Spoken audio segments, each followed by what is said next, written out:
आपके तो फिंगरप्रिंट्स आपस में नहीं मिलते। अल्लाह ताला ने हमारे जो फिंगरप्रिंट्स हैं, किसी इंसान के फिंगरप्रिंट्स एक दूसरे से नहीं मिलते, तो आपका डाइट प्लान कैसे मिल सकता है? आप खुद सोचें कि हर हर शख्स की जिस्म का अल्लाह ताला ने मुख्तलिफ एक निज़ाम बनाया है, और जब ये चीज़ें नहीं मिलती तो डाइट प्लान आपका कैसे मिल सकता है? लोग कहते हैं कि जी डाइट प्लान, एक डाइट प्लान सबके ऊपर कैसे इम्प्लीमेंट हो सकता है? आप डाइट केयर प्लान किया करें, मेरे चैनल पे जाएं, मुख्तलिफ टिप्स और ये चीज़ें आप देखें। लोगों की शुगर रिवर्स हो रही है, कुछ ऐसी चीज़ें जो आपको सूट करती हैं वो आप अपनी लिख लें। जो चीज़ें ऐसी जो शायद आपके घर में किसी और शुगर के मरीज़ को सूट करती हों, आपको ना करती हों, ये आपको लिख लेना। इसी तरह आपका डाइट प्लान बन जाएगा।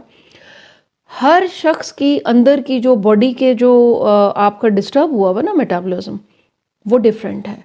किसी का फास्ट है, किसी का बहुत स्लो है। तो आपने अपना डाइट प्लान खुद बनाना है। चैनल पर जाके वीडियोस आप देख सकते हैं, डाइट केयर प्लान बनाएं। मैंने इसका लिंक भी दे दिया है वीडियो का, वो जाकर आप देखें। और मज़ीद वीडियोस हैं, बहुत सारी वीडियोस हैं इस टॉपिक पे मेरी। तो कोशिश ये करें अपना अपना डाइट प्लान खुद बनाएं, और जब वो आपको सूट कर जाए तो फिर हमसे आप शेयर ज़रूर करें। डिस्क्रिप्शन होता है जो मेरी लॉन्ग वीडियो के डिस्क्रिप्शन में मेरा लिंक है व्हाट्सएप का, वहाँ पर आप शेयर कर सकते हैं अपना एक्सपीरियंस हमारे साथ।